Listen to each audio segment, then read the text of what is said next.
આજરોજ હારીજ શિશુ મંદિર ખાતે માધવ કેશવ ટ્રસ્ટ સંચાલિત પાઠદાન કેન્દ્રનો વાર્ષિક ઉત્સવ ભવ્ય રીતે ઉજવાયો.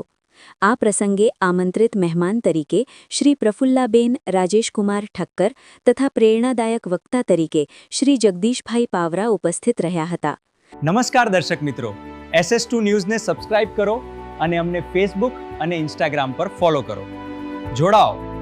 નગરના સ્વયંસેવકો તથા વિસ્તારના આગેવાનોની ઉપસ્થિતિએ કાર્યક્રમને ગૌરવ અપાવ્યું હતું. પાઠદાન કેન્દ્રના બાળકો દ્વારા રજૂ થયેલ 7 વિવિધ સાંસ્કૃતિક અને શૈક્ષણિક કાર્યક્રમોમાં ભારતીય સંસ્કૃતિની ઝાંખી, સંસ્કારની સુગંધ અને સ્વાવલંબનનો સંદેશ સ્પષ્ટ રીતે ઝળહળ્યો હતો.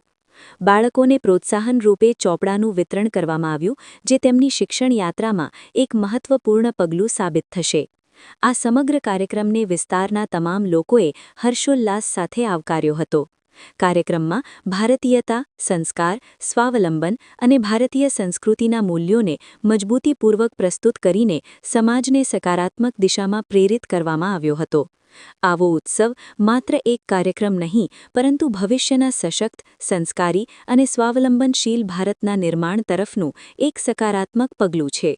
Bureau report Mukesh Thakkar, SS2 news, Patan.